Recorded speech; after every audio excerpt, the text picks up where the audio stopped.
The Bible states God is a spirit. You say he is a man. Okay, a spirit is something that we all have, even though we've got a body. Now, people don't stop and think about this. But I am a spirit and you are a spirit, even though we're clothed in a body. When I worship God, it also says those that worship God must worship in spirit. That doesn't mean I'm going to pop out a side of my body in order to worship God. And it doesn't mean that I have to do that. It doesn't mean that Jesus Christ isn't a spirit and also a resurrected body, because Jesus was resurrected. Luke 24:36, "Behold my hands and my feet, that it is I myself. Handle me and see, for a spirit hath not flesh and blood as you see me have." Luke 24:36. When he was resurrected, that was permanent. It says the Son of God dies no more. In other words, he is a spirit, but yet he's also resurrected. And so what you've got to realize is God is also kind. He's also a parent. He's also light. It says God is light. God is spirit. All of these are attributes that are given to him. And so they don't, if we were to take those literally, it would sound pretty silly. But in actuality, Jesus was resurrected, and it says when he comes back, he will come back in like manner as we've seen him go into the heaven. He will come back with his resurrected body. And Zechariah says the prophet will touch those nails on the hands when he comes back. He's not going to dump his resurrected body to go back to heaven and then come and get it when he comes back. And yet, if we follow the teachings of a lot of these people out here, that's what we literally have to say. And it's just simply inconsistent with the reality of all of this. Okay. What about the some biblical statement by your prophet that as God is, man may become? Man can never reach God's state. Okay. The Lord told the Jews in Psalms 82 that ye are gods. Jesus said, ye are gods, John 10:34. Let me explain this to you. When Jesus was on the earth, he followed the path of his Father. He lived on the earth, he died, and was resurrected.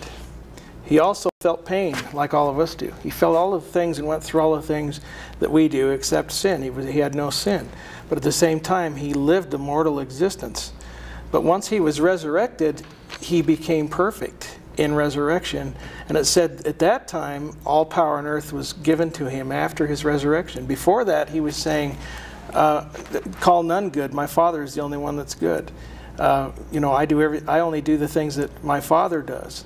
And so he was always giving the glory to his Father. But after his resurrection, he became immortal, became resurrected. Now, here's what we do. We do the same thing. We follow Jesus Christ into baptism. We follow him into resurrection. And resurrection means perfection. We receive that perfect body. It also says in here that be ye therefore perfect. Eventually we are to take on the perfection of Jesus Christ and become like him.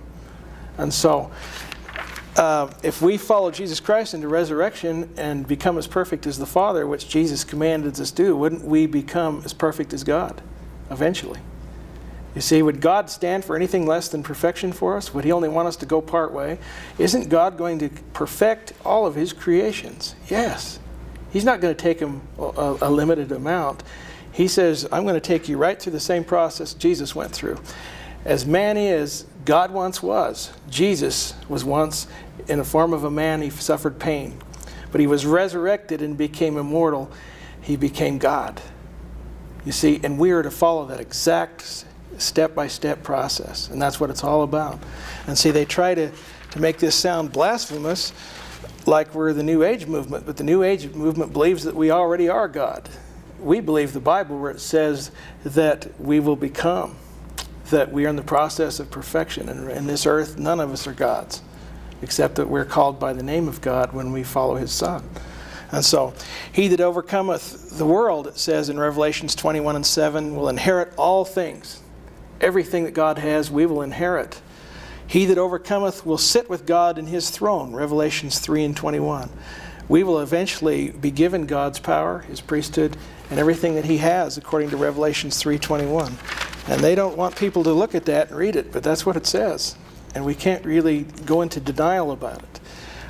Jesus answered and said unto the Pharisee, verily I say unto you that the Son can do nothing of himself, but what he sees the Father do.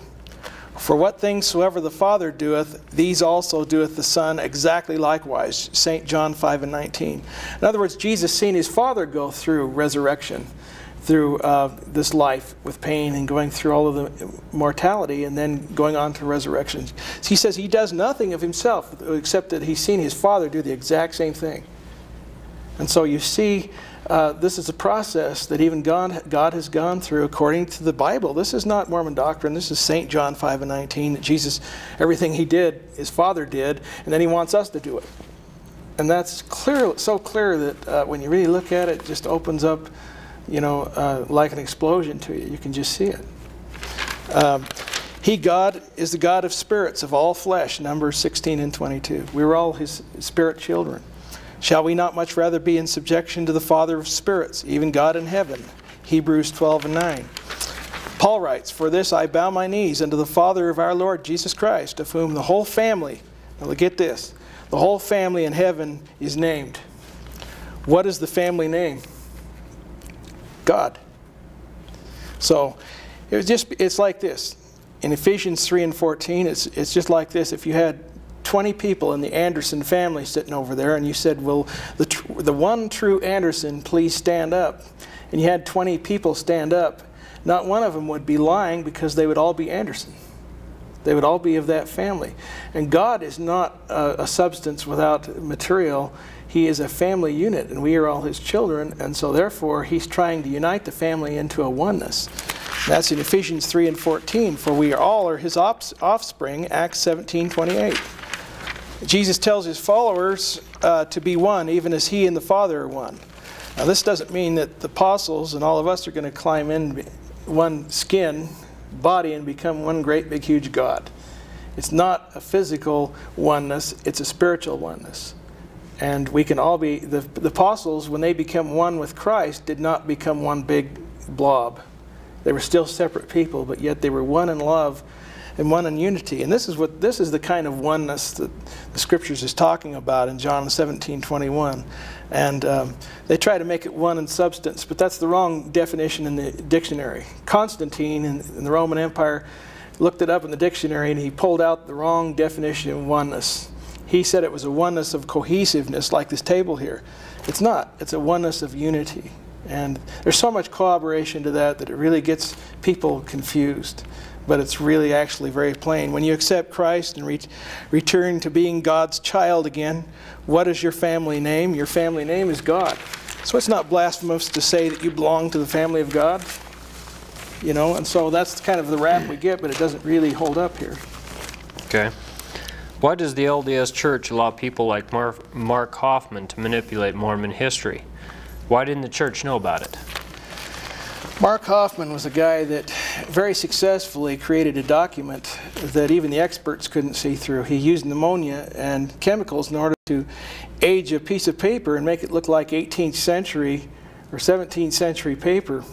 He also duplicated Martin Harris's writing and also Joseph Smith's handwriting.